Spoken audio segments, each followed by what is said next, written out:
नमस्कार मंडळी, मी प्रिया सगळ्यांचं स्वागत करते आपल्या आणखी एका नवीन व्हिडिओमध्ये। आज आपण बनवणार आहोत एकदम झटकीपट होणारा आणि एकदम साध्या सोप्या पद्धतीने रोहू फिश कसा फ्राय करायचा ते। चला तर मग रेसिपीला सुरुवात करूया। या ठिकाणी मी एका मोठ्या ताटामध्ये 2 चमचे लाल तिखट घेतलेले आहे। हे रंगाचं नाही तर एकदम जास्त वाला ते तिखट असतं ना ते आहे। तर बघा, तिखट तुम्ही तुमच्या हिशोबाने कमी जास्त करू शकता।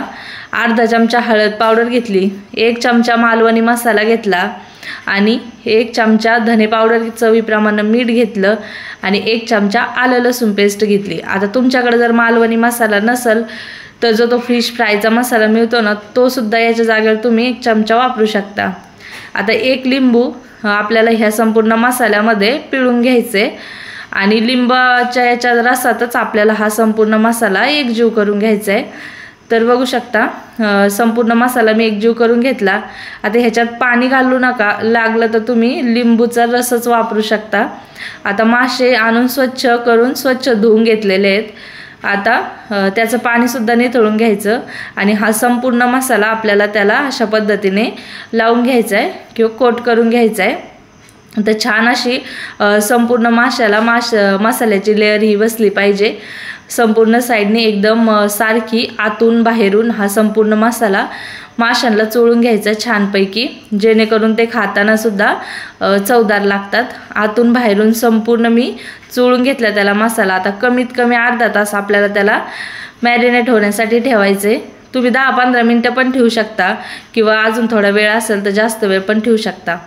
आता पाववाटी रव्यामध्ये चवीप्रमाणे मीठ घातलं, अर्धा चमचा लाल तिखट किंवा तुमच्या चवीनुसार कमी जास्त करू शकता। आता अर्ध्या तासानंतर बघा मासे छान आपले मॅरिनेट झालेले आहे, त्याच्यावरती मसाल्याचं छान असं कोटिंग तयार झालेलं आहे। आता ह्या रव्यामध्ये आपल्याला हे मासे एक एक करून दाबून अशा पद्धतीने त्याला रवासुद्धा लावून घ्यायचा, जेणेकरून ते मस्त असे संपूर्ण साईडने एकसारखं लावून घ्या। आणि तव्यावरती 1 ते 2 चमचे आपल्याला या ठिकाणी तेल घालून घ्यायचे आणि तेल गरम झालं की लगेचच त्याच्यामध्ये आपण हे रवा लावून घेतलेले मासे घालायचे। आता तुम्हाला वाटेल हा रवा लावलाय तर तो तेलामध्ये गळेल का, तर नाही, काही जास्त असं रवा तेलामध्ये गळायला जात नाही।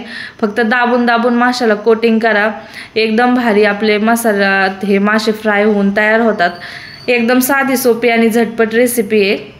आता कमी गॅस करायचा, वरून सुद्धा 1 ते 1.5 चमचा तेल घालायचं।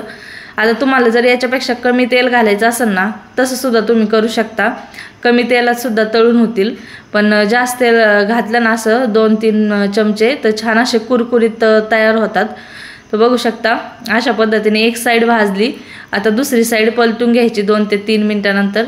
कुठेही अजिबात रवा हा गळालेला नाही, मसाला सुद्धा नाही, एकदम छान असं अशा पद्धतीने आपल्याला दोन्ही बाजूने आलटून पलटून हा फिश फ्राय करून घ्यायचा आहे। तर बघा छान असा कुरकुरीत आपल्याला हा मासा तयार करून घ्यायचा आहे। आता तेल कमी वाटतंय म्हणून मी अजून थोडंसं तेल घालते आणि कमी गॅसवरती 5 ते 6 मिनिटं असंच आपल्याला ठेवून द्यायचं आहे। जास्त आलटीपलटी करू नका, 2दा ते 3दा जर तुम्हाला वाटतंय। पण बघू शकता मासा आपला छान असा कुरकुरीत तळले गेलेला आहे, संपूर्ण बाजूने एकसारखा तळलेला आहे। छान असं रवासुद्धा व्यवस्थित कोटिंग झालेला आहे आणि मसालासुद्धा दिसतानाच एकदम चमचमीत दिसते, खाण्यासाठी सुद्धा तेवढाच चवदार हा मासा लागतो। तुम्ही अशा पद्धतीने एकदा हा फिश फ्राय नक्की तयार करून बघा। व्हिडिओ आवडला असेल तर लाईक, शेअर आणि आपल्या चॅनलला नक्की सबस्क्राईब करा।